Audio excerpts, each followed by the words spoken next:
My name, Siegfried, was selected by my mother, and I'm very grateful for her because my mother told me one of the nurses suggested she should call me Adolf.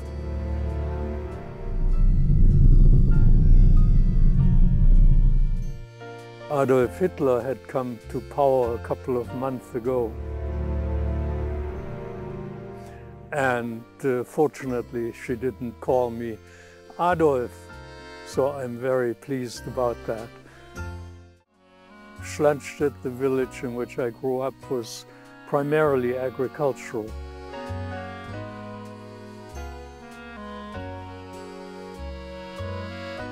Both my father and my mother worked in agriculture. My father was driving a tractor and sometimes also horses. My mother had various other chores. And we as young kids also had to work in the fields in order to bring in the harvest or to prepare the harvest. And we didn't get paid anything, but we had to do it. I don't know the English term, it's Rübenverziehung. Sugar beets, they have to be pulled so that one is left standing in a certain distance from the next so they can grow to the full extent. And that apparently couldn't be done by machines, so we had to do it, crawl along on our knees and do the job.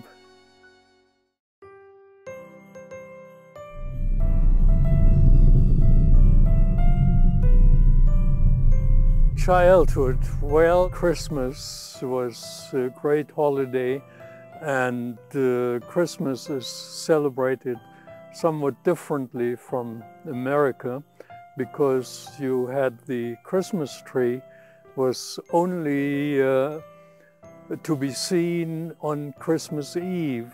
And when I was a child, I went to church. There was, of course, a Christmas Eve celebration in church, and when I came home, the doors were open and the Christmas tree was in full glamour. I believe we still had real candles, and the gifts were under the tree, and my uncle and aunt came over to our house, and it was a great celebration and very pleasant memories I have of those Christmas days.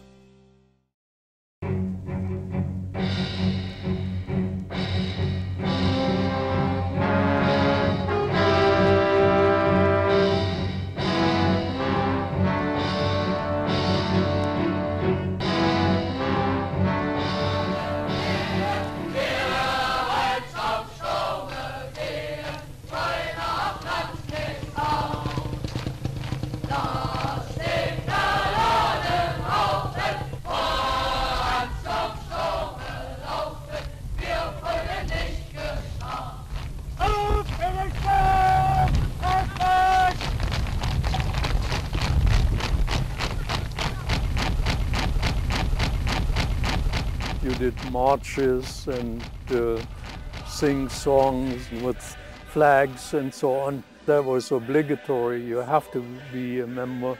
And we camped outside in tents. We had to do it, and you had to wear a uniform. That was part of the deal.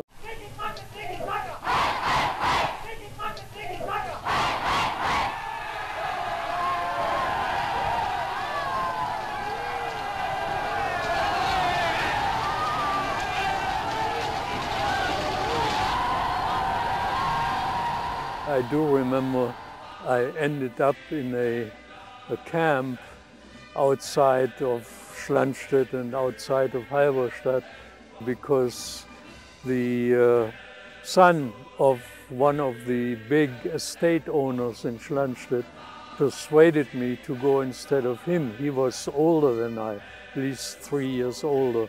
And fortunately, they sent us home again because we were too young. We wouldn't have survived it.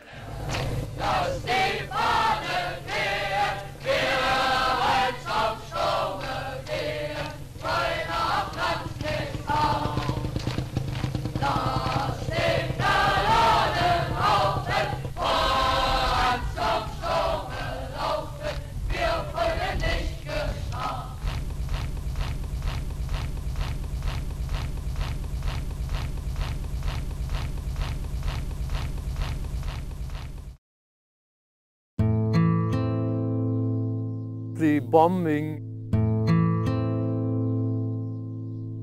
in Halberstadt.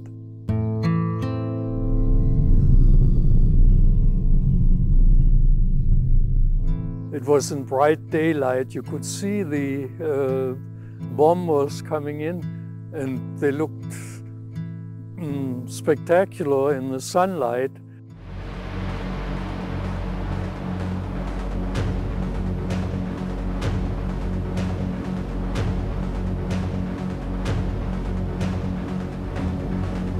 Then they started dropping bombs.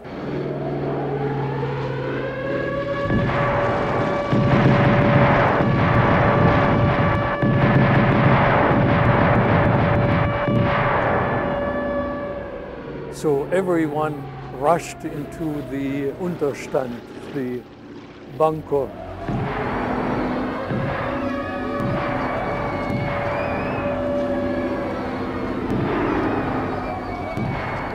The ones who were in the bunker were afraid when all the people all of a sudden from the outside were pushing in, and they were pressed against the walls and so on, and so they resisted by trying to push back.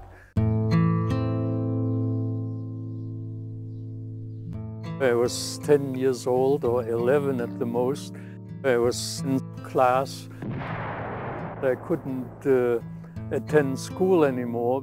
It was a rather shocking experience for a young boy. People were lying there, they're bleeding or dead. It was not something you could really notice without having some effect upon you.